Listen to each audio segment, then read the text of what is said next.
Welcome back onto the next of our videos. This is Try with Coach Parry. I'm Brad Brown. We've got our triathlon coach, Rudolf, with us once again. Rudolf, welcome.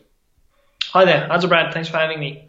Rudolf, it's awesome to touch base once again, and I wanted to sort of talk today a little bit about metrics, and we had a great question in on our forums on the Coach Parry online training platform, and it's about heart rate. Someone was saying they've obviously got certain zones that they're trying to stick to and hit certain numbers in their training, but they're finding that while they're doing it, often they're not hitting the numbers that they should be hitting, but they're feeling great. So their numbers might be a lot higher or a lot lower, but they're feeling fantastic during those sessions. How important is it to race purely by metrics or train purely by metrics, that you're making sure you're hitting those numbers?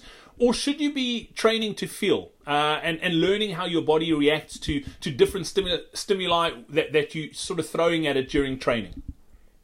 Heart rate is a very, very fickle thing that changes dramatically. So for just an easy example, a lot of people, if you have a cup of coffee that you're not used to, then that elevates your heart rate immediately also for a few hours. So heart rate is a very variable that you have. It changes dramatically. It also depends on, did you have a good night's sleep, or is there stress at work or home or something like that. So to give heart rate to use that as an absolute training tool and just that and ignore feeling, I would not suggest doing that just because it changes so easily. So if you go out for a training program or a training run, let's say you're having an easy run and you see your heart rate is higher, but the effort for you self feels that it's an easy effort, then that's fine. Then ignore the heart rate and just carry on as you were.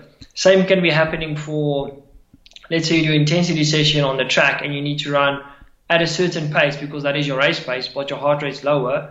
That doesn't mean you need to go harder to get the heart rate up higher. So heart rate is a good variable to measure to see how you feel day to day. When you wake up in the mornings, you can take your heart rate, and then if it's 10 to 15 beats higher, then you know, okay, listen, I might be getting sick, or I'm still fatigued for the previous day, so maybe I need to take it a bit easier. But that doesn't mean that you just listen to heart rate. If you're going on feel is also very, very important.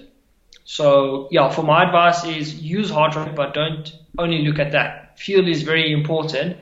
Even if you feel bad during a hard session and your heart rate's not high, it's still important to finish the session, to get the feel of it, so that you know in race day, if you're feeling bad in race day, you know, listen, I have felt worse in training before and I finished the training session, so I can actually push through this. Yeah, absolutely. Yeah, Rudolf, I agree with you. I mean, heart rate, and it's all numbers. I'm a firm believer of what gets measured improves, and if you are tracking numbers over time, and whether it's heart rate or power or whatever it is, you are going to see improvements over time. But it's also important not to live and die by those numbers. That you've got to take into account. Like you said, you might be having stress at work, or things are tough at home. You've got a toddler that's not sleeping, as an example.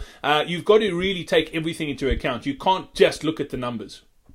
Yeah, so if you can get more than just heart rate, so on the cycle when you get heart rate and power and you use those two together, then you can see, okay, today the heart rate is very high, but the power is constant, so I might just had a bad night's sleep and the power is there, but the heart rate's a bit high, so I'm still in my correct zone. And also other way around, if the power is normal and the heart rate's low, then also that might just be a sign that you got fitter and your heart rate is lower because you're getting fitter. So the more variables that you use, it's easier to gauge your effort, but then also it's more difficult because you need to look at more things. So there's a fine line between living and dying by the numbers and then also going on feel. So you need to judge on feel and also on the numbers. So I would say a combination of all of those elements will give you the best. I would not just follow power or heart rate or feel, for example.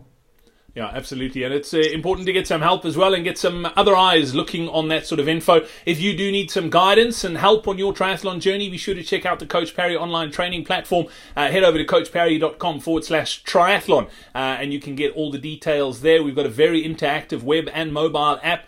You get access to all of our training programs. We've got you covered right through from a beginning sprint triathlon program all the way through to advanced Ironman. So definitely go check it out. Well worth a look. Rudolf, as always, thanks for your time today here on the podcast. Much appreciated. We look forward to catching up again soon. Sure. Thanks a lot for having me, Brad.